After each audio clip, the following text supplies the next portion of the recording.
racism is a trap and respectability politics is a trap. They had to right to be like, who the fuck said that? Because I'm sorry. Right. If you ever get me up on a fucking stage and somebody screams the N-word at me, we're stopping. Yeah. We're DMX stopping, dropping, and opening up shop. All right? Ooh, wait. No. Listen. Listen. Wait. I hate you for that. Let me fix it. Welcome back to Let Me Fix It, the podcast that says it's about to get petty up in here today. And I cannot wait. I'm Francesca Ramsey. I'm an actress. I'm a writer. I'm a producer. I'm a social media consultant. And I'm DeLon Grant. I'm an actor, a singer, a photographer, writer, and educator. And I couldn't be more excited, class, to have our special guest today this week. He's a fashion critic, creative director, petty Scorpio as well, co-host of Yesterday's podcast. And according to Hunter Magazine, he's the internet's mean best friend. Class, please welcome Blakely Thornton to the podcast. Hello from blizzardy New York. My LA bones are not used to this. I am in a full coat inside. I have been watching Veronica Mars and ignoring my emails all day because I'm like, it's a snow day. Yeah. You don't have to do anything. You don't have to do anything. And I won't tell you how nice it is in LA right Shut now. up, Francesca. I hate you so much. I've been on hold for 2 weeks for a photo shoot that was supposed to be done last week, and they just keep the hotel bills are theirs, but I will not tell you what company. But it's ghetto. I'm like, y'all have missed it by 2 weeks. I mean, well, I will say just the fact that you're like, I'm on hold for a photo shoot is that's special. Well, and let me tell you, like the algorithm is the algorithm, right? Like we never see content from our friends anymore or the people we actually follow. It is just like who can pay the highest cost or like who's going viral at the moment. The only reason I know your content is not via Francesca. It's because you were going viral for the longest. I mean, and still are. And I was just like, the quippy content, like the hot takes, the culture, taste making. Thank you. But also, like, my favorite part of your content is the mic drop, roll credits. It was just sexy. People thought it was such like a thought out thing. I was just like, no, it was just an easy way to be like, and I'm done, and period. and also there was a credits like, what's it called? The scroll? No, the scroll. There was a scroll. There was, I forget what it's even called. I'm sorry. Oh, it's okay. It's one of those things when you pick a thing on Instagram. I'm being very boomer right now. A filter? Yes, there was a credits filter, and I was like, I'll just use that. People thought I had like a team to build that. People were like looking for clues in the names. I was like, I'm not Taylor Swift, y'all. Like, oh my god! There's not that many fucking hidden gems in what I'm doing. That's so funny. Well, I was late to the game because Blakely and I actually met in person through our mutual friend Jessica. Yes. And then I started following you, and then I was like, I mean, you were hilarious when I met you at game night, and then I was like, oh, wait a second, like, and then I realized how many friends we had in common, and so when we said we wanted to have guests on the podcast, so many people in my DMs were saying Blakely. So we are so excited to have you on the pod. Well, thank you for having me. I'm a big fan of you guys as well. So I'm happy to fix it. Okay, let's fix it. Let's do it. Well, one of the things we want to start talking about is your background as a creative director, and fashion is a big part of that. We know last year you worked the red carpet at the Met Gala for the cut. Tell us how that came to be. Who was mean? Who was nice? Tell us all the tea. It was very interesting because I've known Lindsay Peoples for a while. I think just through the New York of it all. And then maybe around January, they reached out about me covering the cut. But it was interesting because I'm in this weird space between journalist and talent, which I've learned. And as a Black person, that's a very dangerous space to be in because they try to give you the least for being able to do both.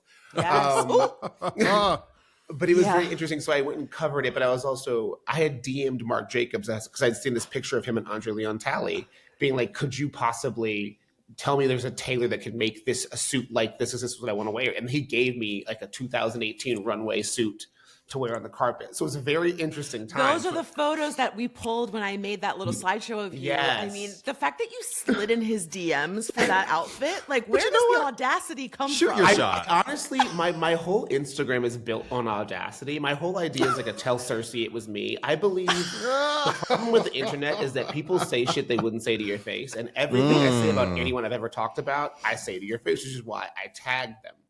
A lot of these people that I tag, whether it be good or bad or ugly, we end up becoming like real life friends. And I think especially these larger celebrities, the common thread is they have a sense of humor about themselves. So it ends up like, oh, that was funny. We deem about random stuff. They give me their number, and then like we're friends. So it's very interesting. Where like several people have become very real friends that I've started out by making fun of them. So then the Met Gala carpet that day was crazy because I basically had to go look at the exhibit, come back, get like glam and photos done, then be back in the pit by 2 p.m. to be on the carpet by 3. Wow. So then you're on the carpet. And it's very interesting. It's truly blood sport. Like I had done all this research, like was so excited about, Wait a second, a red carpet commenter doing research? That's like, crazy. I had well, because I was very aware of like I'm going to be next to the Washington Post. I'm going to be next to Ebony Magazine. I was like, if I'm going to come on here, and I'd been aware of the hubbubaloo about influencers being on the carpet and doing these things. So I was like, if I'm going to go, I'm going to know my shit front to back, tip to nips. So I go in there, and then you realize you have like the best case scenarios about I'll ask these 4 or 5 questions to each person. That shit is a game of 2 pinball. seconds. It's pop culture pinball. Seconds. You got to scream. You have 2 seconds to get them. And I was being really like kind and like, okay, here we go. And then I asked Coleman Domingo. That was one of the first people that came up with Coleman Domingo because he was a co-chair, and then Anna Wintour, and I forget who the third person was. But I asked Coleman Domingo, what is it like to be Black, queer, and fully seen? And he like turned his head and gave this beautiful answer. So in the next round of celebrities that came up, these 2 little white witches from Washington Post stole my question. And they said, what's it like to be Black, queer, and fully seen? I was like, oh, these hoes have unleashed the Kraken. I was going to be nice. I was going to be respectful. But I know half the hoes on this carpet now. And then, so that was like, I had a full, my 6'4" ass my 6'2" ass was leaning on the thing, screaming at every Black woman, like Tracy Ellis Ross, like Jodie Turner-Smith, because I know if they come to me, they're not going back to you. Right. So there was a lot of like the Black, publications were behind me, so it was like Ebony, Essence, etc. So I was like, y'all want them? We got them. So the whole night was just basically getting them to skip these bitches. So I was like, Tracy! It's giving Melania Trump stealing Michelle Obama's speech. I was just screaming at every Black woman I knew on the carpet. They'd be like, okay. And it was crazy because they were like, Mark Jacobs came up and it was our sound cut out that moment, but it was crazy. You can see him talking. He goes, the rest of you bitches can put your mics on. I'm only talking to him. So that was like a crazy moment when Mark Jacobs was like, how are you, boo? Like Eva Chen from Instagram took the mic and interviewed me. And by the end of that, they were like, the other people were like, what is happening? Is this a bit? What I love about this story, and I hope that our audience takes away from this, is you have always just been so authentically yourself. And it really shines through. 1, because people are trying to bite your style. But then 2, people recognize, like real recognizes real. And that you keep it honest in your commentary, but then people gravitate to that. That's so beautiful. Yeah, I think my mom calls it autistic. She's like, you ain't never cared. She's like, why can't you shut your mouth?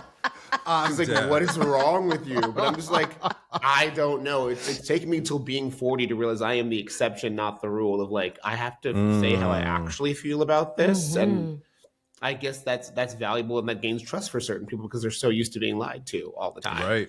Yeah. Well, I mean, on that note, because you are so brutally honest, we have decided that you are our unofficial Let Me Fix It fashion correspondent. Thank you. We would love to get your thoughts on this Jaden Smith taking over as the creative director of Louboutin. Yes. Nepotism aside, we're going to just share the screen so that you can talk us through some of these items. Okay, we got to talk about this boot. Blakely, walk us through this. I mean, I would rather walk out of them. I wouldn't want.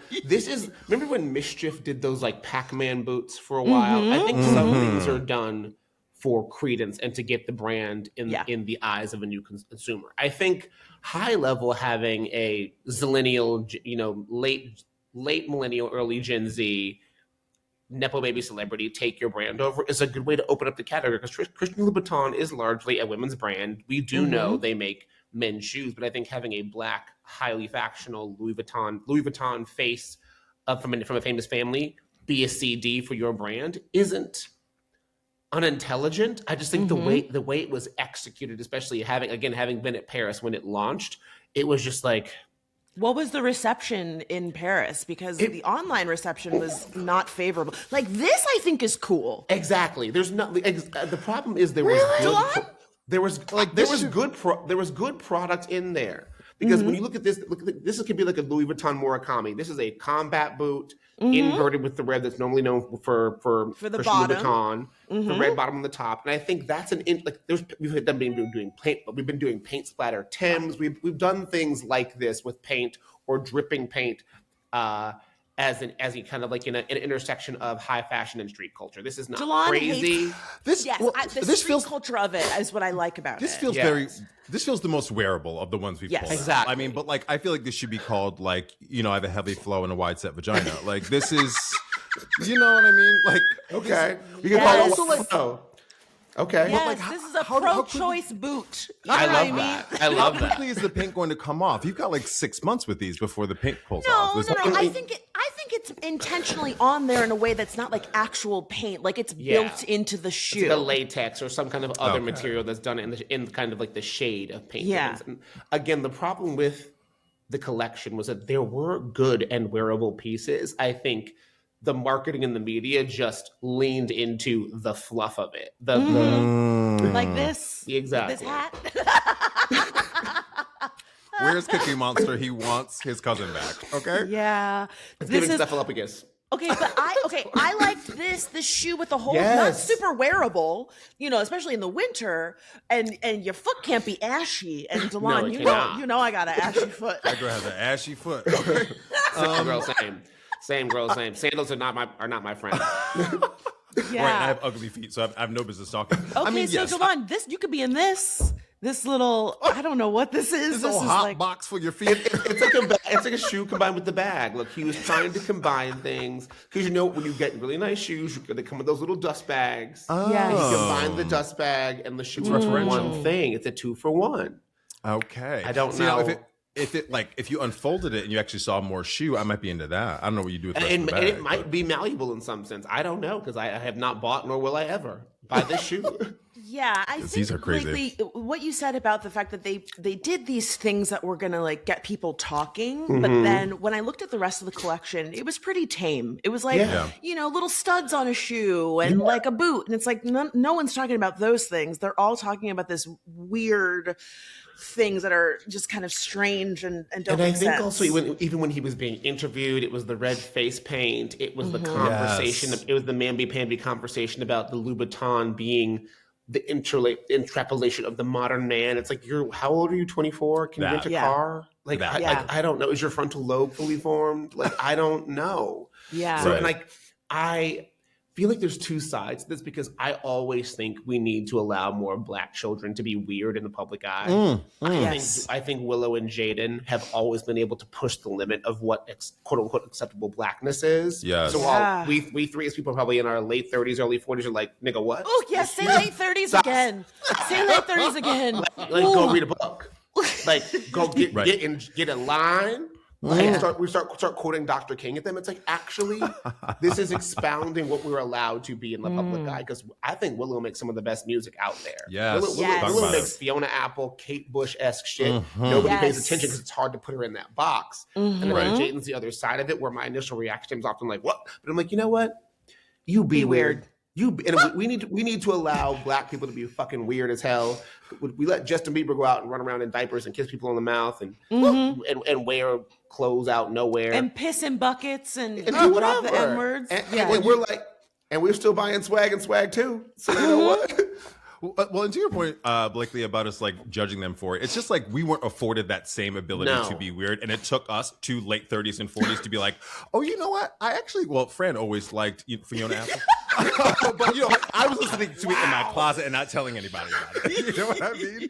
Right? So like, it took a long time for us to mature into that. So the idea that they're able to be that much of themselves so young, I think is beautiful. And so on that sense, I just think they need somebody on the marketing team that can kind of hone what he's trying to do and make him say it in a more succinct version. Like, hey, we're trying to open up Christian Louboutin to men and men of all shapes, sizes, ages, and races, instead of being like, And you can, and like, if you're going to have the face paint, the conversation and the talking points need to be much more succinct and much more focused. You can't have this unfocused, ethereal. We're making like he had like a leather vest thing with like pockets on it. I'm like, Louboutin's never even known for making clothing. Why do we have a tactical vest for your suiting? I was like, that makes no sense.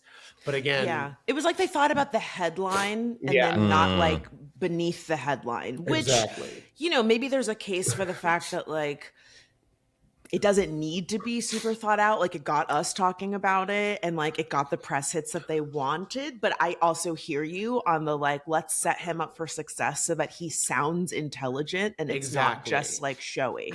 Exactly. Because I have a feeling they asked, and his family is powerful enough to be like, well, Jaden will just wing it. And I'm like, babe, you're not winging it with me. Yeah. Here are your talking points. Stick to them. We're paying you 7 figures most likely. Right. To make wild ass shit.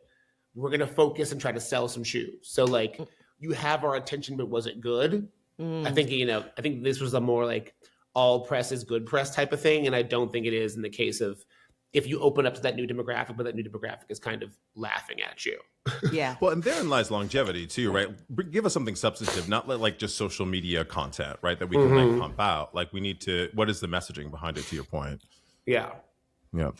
Well, this was a moment that I felt like we had to talk about Blakely. After Sydney Sweeney was on Jimmy Fallon, you had this viral reel where you said that her wig was giving MAGA. Yeah, and Sydney Sweeney's stylist showed up in your comments. Not only that, it turned into a whole People.com article over the exchange. The funniest part about that was when he was doing that one, I was like, oh, you're 28 and you're drunk. Because it wasn't even my comments. It was like, you know what I was commenting on? This whole thing started because the next day she was at the LA premiere or the New York premiere of The House Wave. And I said, it's giving better than that stiff wig yesterday. I was actually giving a shady ass compliment. I was actually talking about her outfit the next day. And it was on like Deadline or like Hollywood. It wasn't even in my comments. And then he jumped in the comments of that post and said stiff wear, which I was like, look, it is stiff. It looks stiff. You could cut glass with that bitch. Tom Cruise from Mission Impossible could break into a building with the edges of that acrylic ass bitch ass wig. So don't play with us. But I was giving a shady RuPaul's Drag Race-esque compliment saying, oh, it looks better than the stiff wig yesterday. Because her hair also grew 2 inches. So here is my question. Knowing what we know about how you've had these interactions with celebrities and stylists, is there another celebrity stylist that showed up in your comments or DMs before? I mean, a bunch of them have shown up in the comments and DMs, but it's usually because it's because they know I hate Dolce & Gabbana so much. So if one of them uses Dolce & Gabbana, there's usually a pre-apology for what happened. There's like an Don't come for explanation. me. It's been a very kind, like, we're so sorry. It was last minute. The other thing didn't show up and we had to do it like, and I was like, you know what? I'm not God. Everybody makes mistakes. So usually I'll ignore it. So usually it is a stylist saying it was last minute. They turn a look. Please don't roast us for this.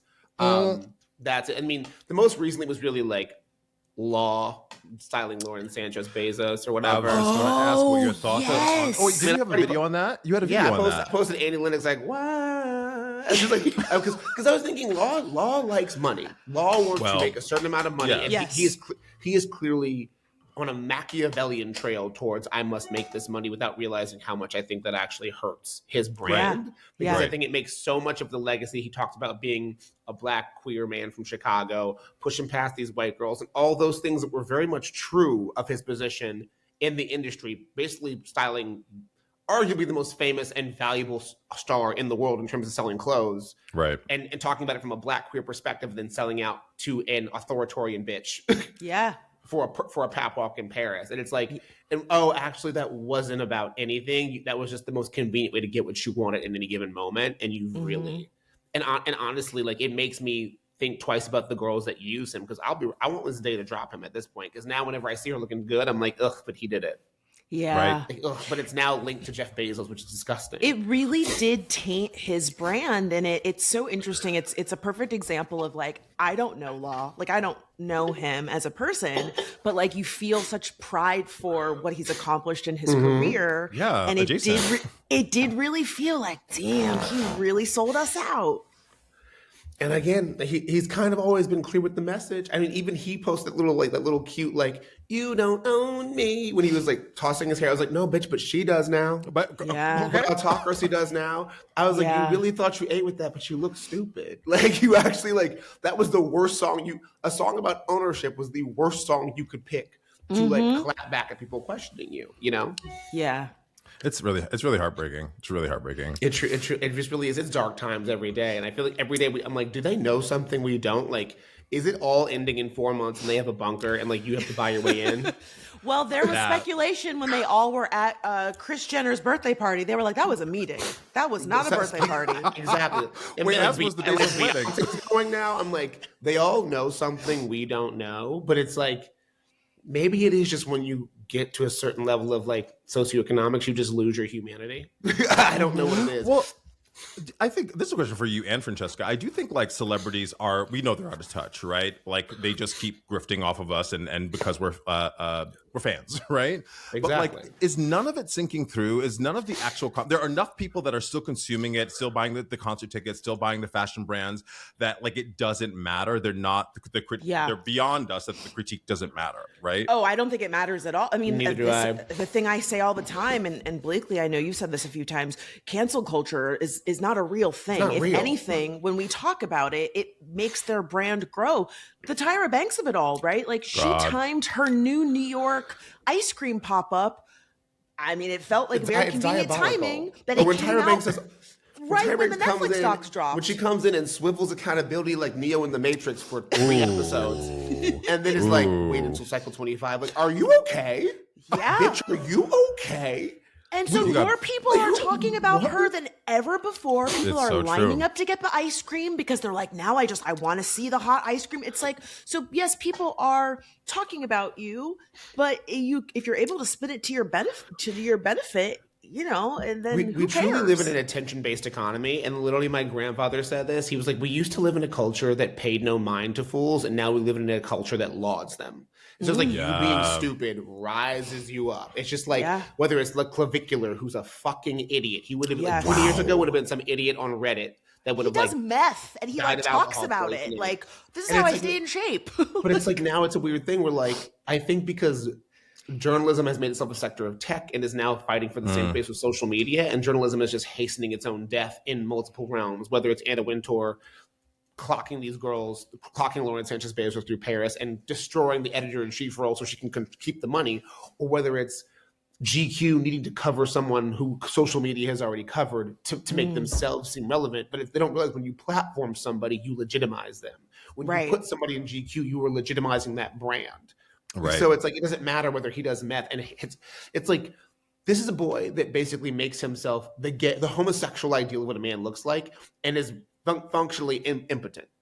Like, he's, the whole logic is so stupid. He's a white supremacist. I mean, that's literally on every level. A white supremacist 20-year-old that's a dumb white supremacist virgin that can't drive. It's like making himself attractive for nothing. Yeah. Because he cannot physically touch a girl. He said, I mean, he's also gay. He said in the article, the idea of being able to sleep with a woman is better than the actual act. That's spoken like a true undercover fan. Like, I'm sorry. Well, I mean, Like, sorry, the internet is at the same, like, democratizing and amazing. Obviously, both of your careers, like, the internet has helped all of us immensely, right? But it's also a fucking dumpster fire still. Truly. And one of the things we do on the podcast is not only talk about the internet and the dumpster fire of it all, but we work on apologies. We talk about like how to fix apologies. And the BBC recently had to issue an apology after the BAFTAs. I don't know if you heard about this class, but I saw this morning. so the BAFTAs had to issue this apology for this racial slur that was aired during while Delroy Lindo and Michael B. B. Jordan Jordan. were doing their thing and giving an award, who are obviously Black actors who are there as a representation of the movie Sinners. And this guy, John Davidson, who is a part of the movie I Swear, I think it's based on his life, this movie, the movie I is Swear. based on him, he shouted the N-word, and it was involuntary. It's it's difficult because he has the form of Tourette's where you just do shout obscenities, profanities at Okay. random, right? So like it's uncontrollable for him. It's a neurological thing. So we can't blame him for it. But I think the fault does lie with the BAFTAs, who issued an apology for it, but not to Delroy Lindo or Michael B. Jordan. Well, and also apparently he had been shouting at the Black guest all night too. Yes. Is what I've read. Is that he shouted at several other female actresses who were Black on their way to places, doing things, and like, okay, it's like so you're not shouting bitch at every woman, but you're shouting at every Black person all night. So like you can have Tourette's and be racist. Two things can be true.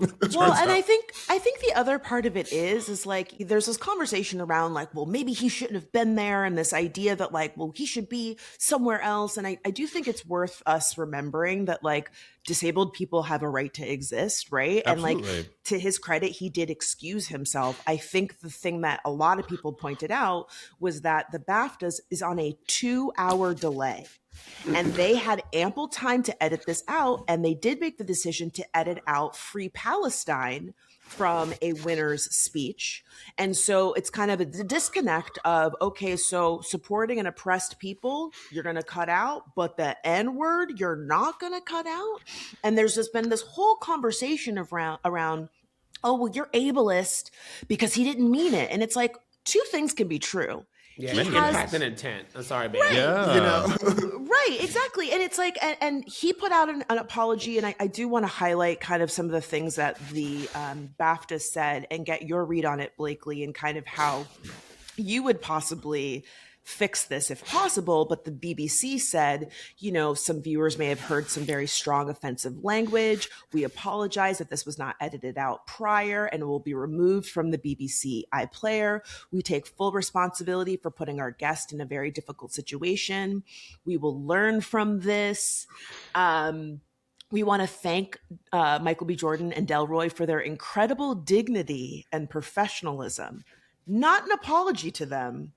Kind of sounds like thank you for staying in your place. Yeah. And not turning this into something. Exactly. So what do you think, Blakely, that this is like a sufficient response? No. And what should, if anything, the BBC be doing moving forward to show that they really are taking this sort of thing seriously? One, the BBC should have cut that from, you had 2 hours to cut it. It was a racial slur. You had 2 hours to cut a racial slur. First of all, it should have been, we're sorry for our, I don't know, editorial lapse in judgment and not cutting this prior to it airing. We are sorry to Michael B. Jordan and Delroy Lindo for traumatizing them during what should have been celebration. Like, say apologies to the people, because racism is a trap and respectability politics is a trap. You know, they had the right to be like, who the fuck said that? Because I'm sorry. If you ever get me up on a fucking stage and somebody screams the N-word at me, we're stopping. We're stopping, dropping, and rolling. We're DMX stopping, dropping, and opening up shop. All right? And I do think you're right, this respectability politic of it all, because it often feels like with this specific situation, this idea of, you know, we can hold space for John Davidson and the fact that he has Tourette's, but also he did still say a racial slur, and we are allowed to feel our feelings about it. And it is not unreasonable to say this should have been handled differently. It's still a slur. It's not less of a slur because it wasn't said intentionally. And that has been really frustrating to witness, because that same allowance is not offered to Black disabled people. No. Might I remind you, Elijah McClain, the young man that had autism that was killed by the paramedics, or the Black man on the subway that was choked out when he was having an episode, right? Like this idea of like, we need to be understanding it was his disability, which is true, but the double standard of y'all do not treat Black disabled people with that level of care and respect. The whole issue in society is society will in general do anything to see the humanity in white people and will do anything to deny it in us. And that is a cognitive dissonance that you see almost constantly, whether it's Naomi Osaka and that girl freaking out Yeah. about nothing. Because again, their idea is like, oh, a black woman's beating me on this national stage, mentally and physically in a large audience. And it's almost like they go back to, I call it like the prime directive. Like white people, we all are sent the message implicitly and explicitly so often in culture throughout all the world that black people are supposed to be less than and obedient, that I feel like white people, even when they're quote unquote well-meaning, when a situation happens and like it's they're bumping up against black autonomy or us being in control or us feeling like we're better than them, that it's almost like the Terminator Prime Directive takes over and they must do something. Yeah. That's when white girls trip out at tennis matches. They're like, she said, come on. The girl, the announcer's like, she can do that. Are you okay? Yeah. Are you unwell? Well, listen, I'm a big fan of politics, and I would argue that Trump, his whole existence does not happen without President Obama. Without President Obama, none of it happens. Same. He is a reaction to white people having to live with a black man at the top level. The best of black people. Was so Yeah. appalling to their prime directive that this is now happening. Because it's like when you ask, why don't you like him? What's wrong with him? He wore a tan suit. Yeah. I'm just like, what?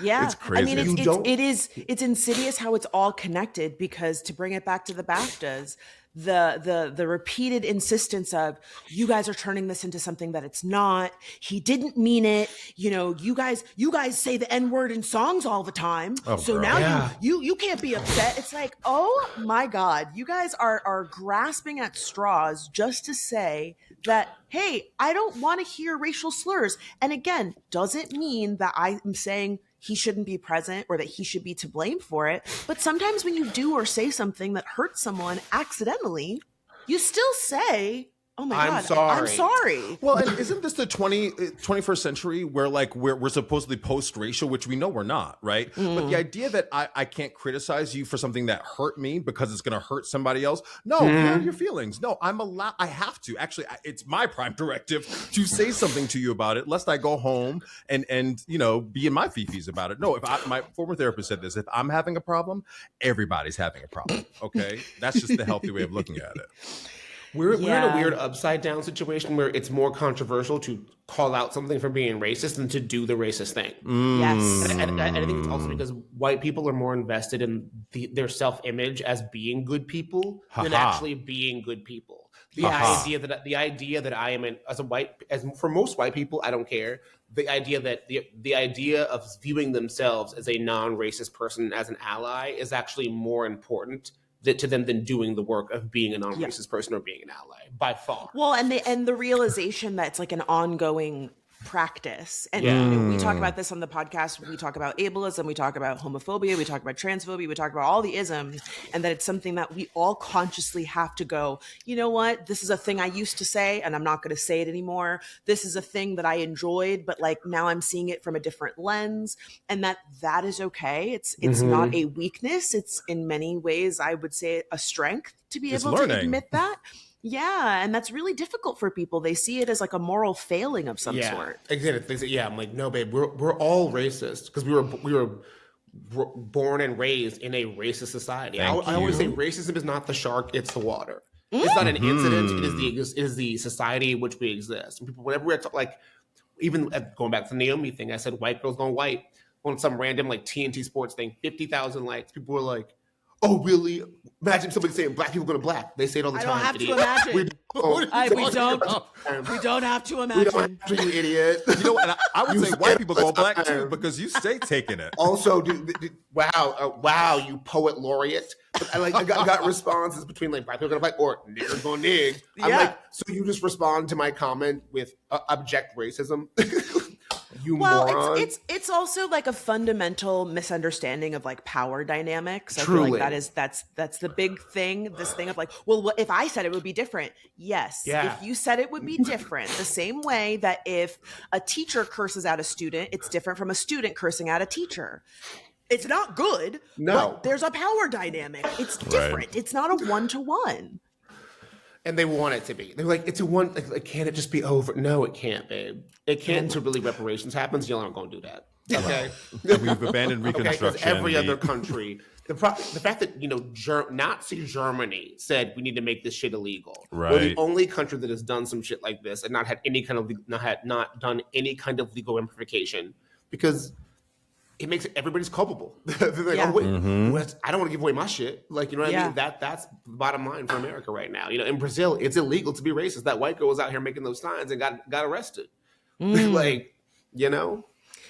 Yeah, I mean, look, it is. I really like your analogy about the shark in the water. Like, this is a symptom of a larger problem. It's not just the sole problem. And this is again like why we wanted you to be a guest on the pod, because the way you think about this stuff, like your brain is so fascinating.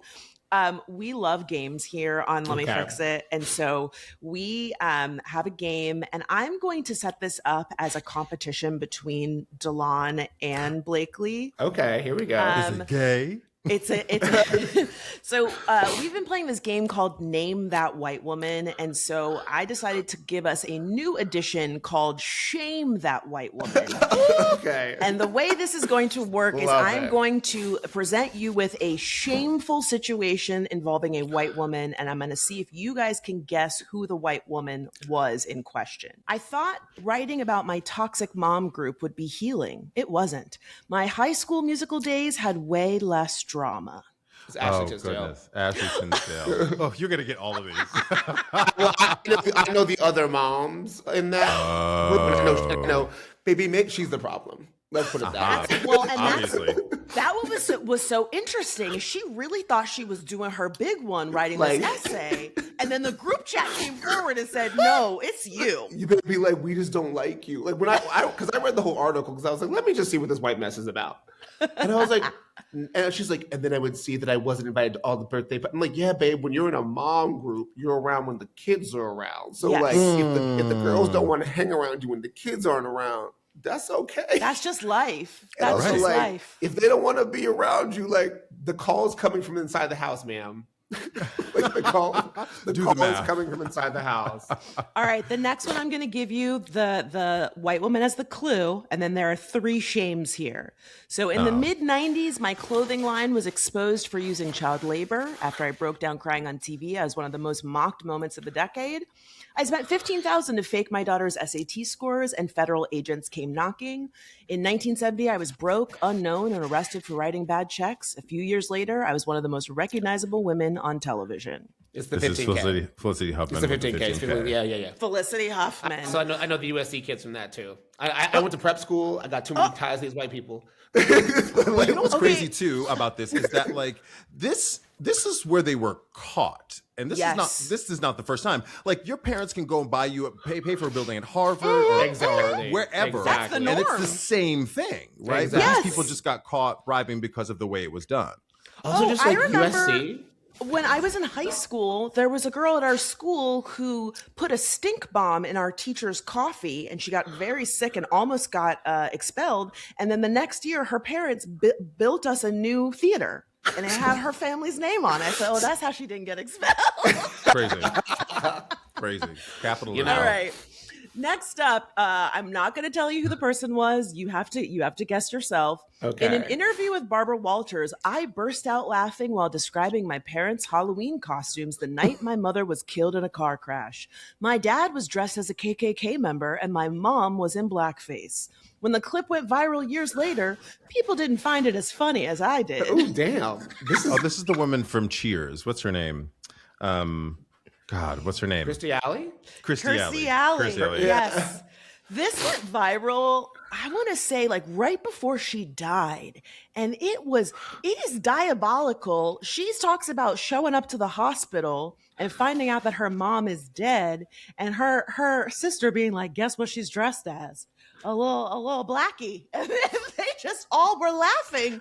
Like, oh, that's her classic mom's mom. Her mom died. But Kirstie Alley was a crazy bitch in the end. She was. She was. You know, before she really she went from Cheers to Jeers, really, by the end of that. By the end, I was like, when they announced she was dead, I was like, oh, Wah, wah. Yeah, I mean, she had turned super MAGA and super like COVID conspiracy theorist and just like saying all sorts of like racist weird things. This is one of those situations where it's like, you did not need to tell us this story. And I don't know what she thought it was, how we were supposed to read this was just like the levels of weird was very strange. All these people from the 70s and 80s got real weird. Like her Roseanne lost her mind near the end. Like it's very strange. It was always there. We just endeared them because they were on TV.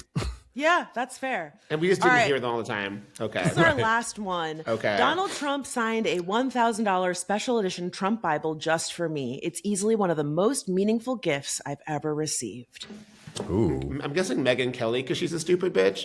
Delon, who's your guess? I don't even know. I don't know. What's her name? From Bad Lip Filler Girl. Clueless. Who's the one from Alicia Clueless? No, the black one. Close. Sometimes. MAGA Minaj. And I included her with this dusty makeup and dusty wig. You can tell the gays aren't fucking with her anymore. No. She looks a mess. No. She is a mess. A whole mess. God damn. I know. Again, I feel like I always say it's the mediocrity to MAGA pipeline is so strong because I think this is what happens with Nicki Minaj and really even these male and female celebrities. It's like when your music, Kid Rock, when your movies, Sylvester Stallone aren't doing what they used to do, and I think it's again easy because you live in an attention-based economy, it's an addiction. Fame is now kind of an addiction and a dopamine hit. Yeah. How can you get that attention? Oh, by aligning with a diet, not even diet Nazi, now at the Fourth Reich Nazi regime, And I think for Nicki Minaj, it used to be she got off on being the queen of rap, on being the best, on fighting. But it's funny because the girls don't even care anymore. So it's like you fought with Lil' Kim, you fought and I don't think it's leading to record sales. And it's just she is just desperate for relevancy. But I also think that she wants to protect her pedophile husband, and she wants to protect her citizenship status. And this is the easiest way to do it. Yeah, but when you can see the path where it's like he goes from like Lil' Kim to Cardi B to Megan Thee Stallion to like now SZA, who SZA didn't even talk about her. She's like, oh, Nicki Minaj. She's like she made like a fart sound in her GQ interview. They kept it moving, and when you can't even get a rise out of the other girlies, and they're just going to go do stadium tours, like that's embarrassing.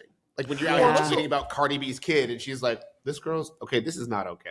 To the rap pivot, like Jay-Z. I mean, we don't say his name on this podcast, but bad Diddy, example. Right? Everyone pivoted and started becoming a mogul. Like, what are you creating? Beyond the music? That's the next move. This is the wrong move, sis.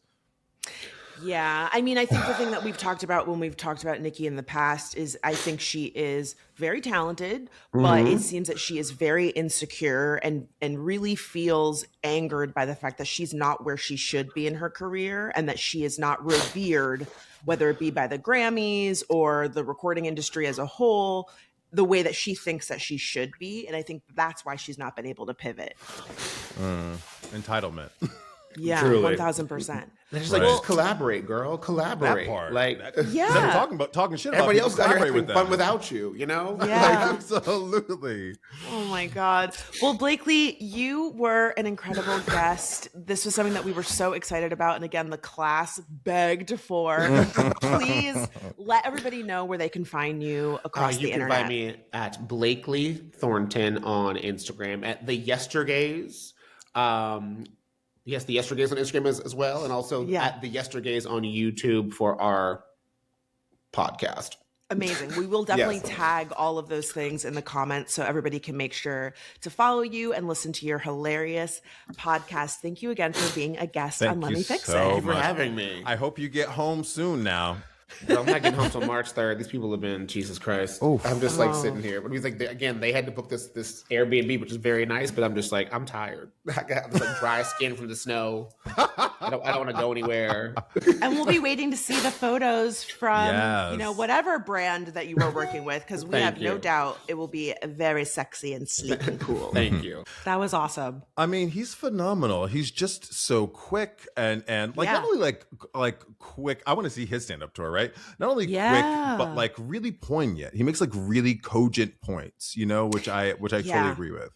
And I'm just so glad that we're in a place, especially for Black people, especially for queer people, that he's able to be his true self, but then it's still opening doors for him in an Yeah. industry like fashion where, they don't tend to be as welcoming Mm, to outspoken Black people. They're not right. always happy. It's very much like stay in your lane, don't talk about politics, don't rock the boat. And Blakely's like, no, all of y'all can get this work. Every single one. Right. And I mean, class, jot this down, because like authenticity, it feels like is really difficult because it's vulnerable, right? Because a lot of us are people pleasers and a lot of us want people to like us, right?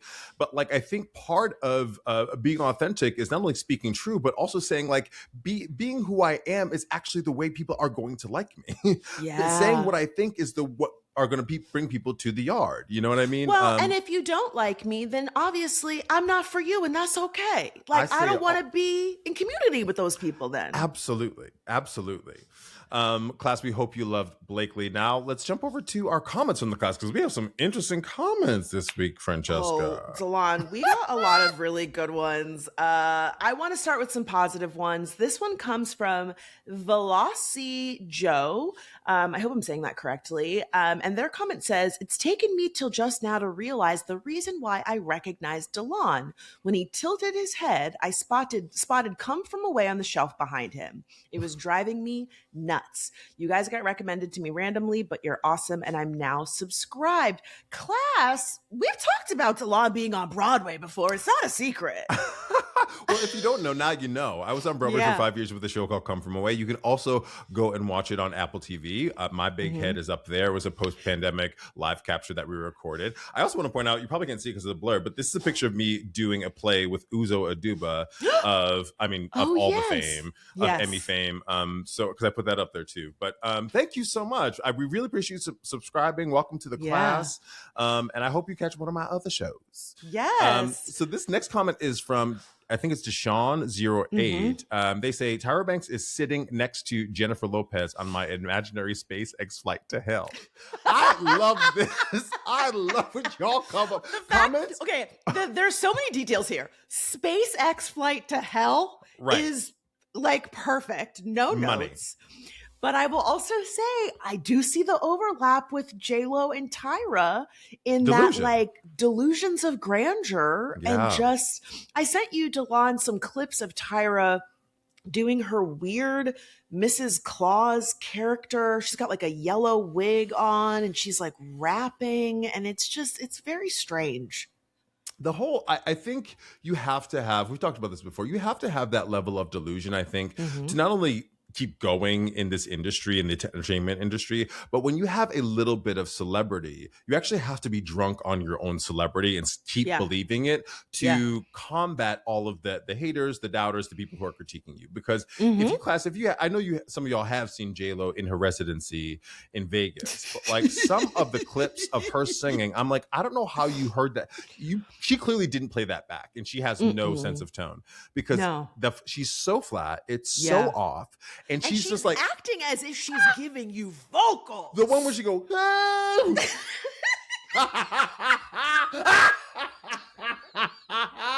she pulls away from the mic like she just gave you the best Whitney Houston in her. It's crazy. It's nuts. Yeah.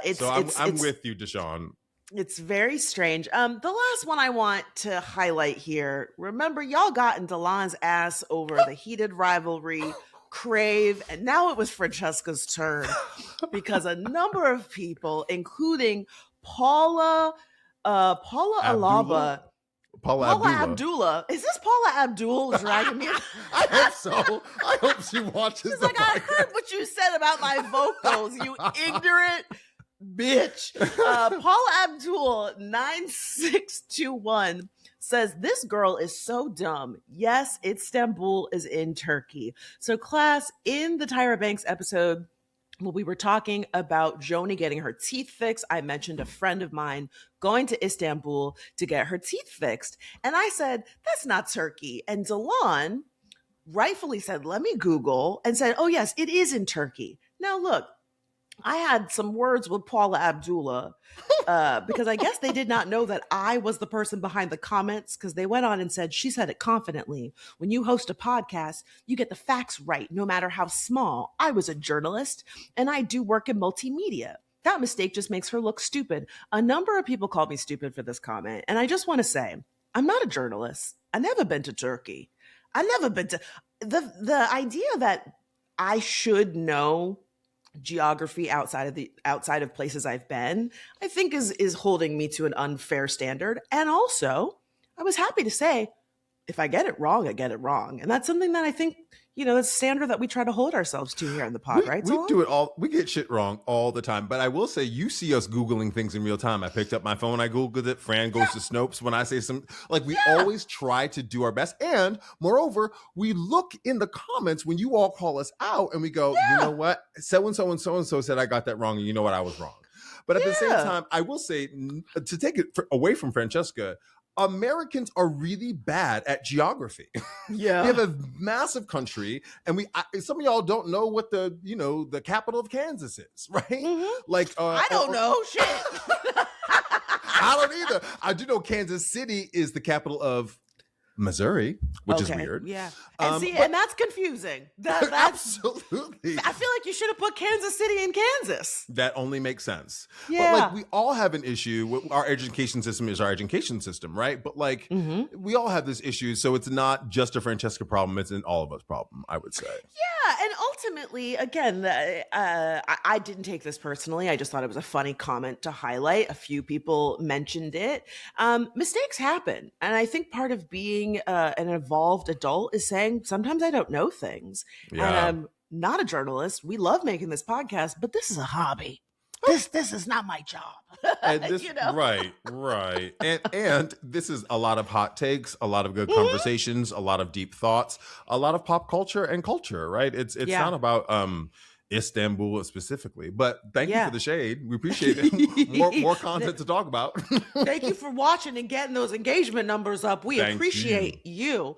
And now it's time for everyone's favorite segment, the Glow Up, where we give props to those who've turned themselves around without our help. Delon, is it okay if I go first? Yeah, dig in.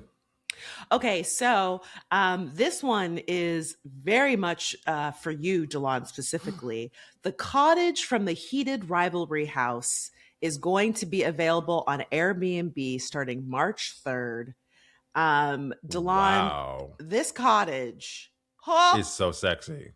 Oh, I know it's like $1 million a night. Oh, that's the couch where it all went down. That's $1 million a night too. I know it is. I don't think it doesn't say, let's check to see what the price is. Check availability.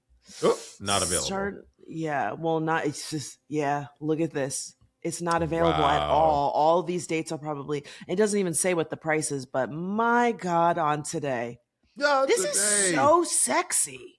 It's crazy sexy. It's a lovely getaway for a family, but also like it's the heated rivalry of it all makes me think, for like you and your boo-boo, for a month-long stay there, a couple weeks. But also, I mean, look, the property is gorgeous. So I'm sure that, they had no shortage of people signing up to rent it out. But the glow up of Heated Rivalry, I bet you that they are going to have that mortgage paid for years to come just off the strength of that show. Because the amount of people who are going to be taking naked photos in that window with the towel or recreating photos from the movie or from the show, rather. 1,000%. I'm sure you're going to see those photos all over Grindr. You're going to see a lot of people's profiles getting upgraded because of that Airbnb. So funny. What's your glow up this week? Glow up. So my glow up this week goes to history. I don't know, Fran, have you heard about this history app called Paladin? No. The algorithm is so crazy because they be really, both on TikTok and on Instagram, try to get me to subscribe to this app called Paladin. Class, if you don't know, it's this history app that's being, their tagline is Duolingo for history lovers. years. So they give you 5-minute history kind of lessons of from the past. So things I've seen, just they give pretty in-depth lessons in the ad. So they talk about the Opium Wars, which were wars between China and the British. The British were selling opium to the Chinese, and I forget who it was, which like emperor, but he was like, our population is dying and overdosing from this, because they were taking it from, I think, from India and bringing it to China, and they wanted to stop it. And the British went to war over it. They were like, no, we make too much money from this, so we want your population addicted. They talk about the American South, and they talk about what happened there. Like, they kind of unpack specific things about history that you didn't know before, or like, is it giving you like a little podcast about it, or is it you're reading it? At least I haven't subscribed to the app, so full transparency, and nor is this sponsored. But from what I see, they give you like little kind of AI video clips of stuff happening. So I don't know if it's AI video clips, but it's definitely somebody doing a voiceover, showing you some kind of imagery and text that go along with it. And I've said that on this podcast before, like, I don't think we pay attention enough to history, because if we did, I don't know that we would have the Trump administration, or maybe I'm wrong about that. But we seem to repeat history as a species and as a culture over and over and over again. And so I think like history needs to come back, and I'm glad that this app is creating an opportunity for us in a fun, interesting way. Again, not sponsored. I am not a subscriber yet, because it's like $100, I think, for the year, and I'm like, I'm a read. But you know, it planted the seed and made you interested in it, and I think, to your point, the way that history, whether it be the Smithsonian being attacked by the Trump administration, or them trying to like really whitewash our history in schools. I mean, I'm from South Florida, and Florida is very guilty of that. Fucking Ron DeSatan getting rid of AP Black history and really like sanitizing certain things to minimize the United States' role in the Jim Crow South and just like our lived reality. Like, yeah, we absolutely should be reviewing history and passing these stories on and making sure that they stay alive. Well, and also because who owns the history? That those who tell the story, right? And so, to your point, Fran, it is a narrative that is spun often to under the American flag or whatever country's flag to reframe our imperialism or colonialism as something that's good. We're going in to help these people. We need to topple this dictator because like they're bad, right? But like, how about the shit we have going on here, right? Yeah. Like, groceries still haven't come down, Trump, right? So like, I think it's a really nice kind of counterweight or counterbalance to the narrative, the popular narrative, or those who own the history, if I'm, Yeah. I love that. I just feel like this episode, we really did our big one. We tackled some like big things, but we got a little shady. We had some laughs. We had a guest. We had a game. I mean... Well done. Well done. Yeah, truthfully, class, thank you so much for being here. Let us know in the comments what celebrity stylist you would like to get into an argument with, taking the cue from our guest Blakely, who was going toe-to-toe with Sweeney's stylist. Or maybe there is a TV show or a celebrity, a book, or a story in the news that you would like us to fix. You can email us, lemmefixitpodcast@gmail.com, or hit us up over on Instagram @fixitpod. And as you know, we are here every Wednesday. But if you don't know, we are here every Wednesday. Please hit that notification bell to know when episodes drop. And if you like what you saw, please subscribe because we'd love to have you as part of the class. Please do. Listen, that Tyra top model episode was gangbusters for us. I think we gained like 1,000 subscribers off of it. Welcome. So welcome to the class. We love having you here. And also don't forget, you can send us a tagline if you're new here. When we say in the beginning of the show, welcome back to Let Me Fix It, the podcast that says, send us a voice note, email it to us, and we might include your tagline in the show. Yeah, and if you don't want to hear your voice, Fran and I we're actresses. We'll read it for you. Anyway, thank you so much for being here again. I'm Delon. I'm Francesca, and this was Let Me Fix It.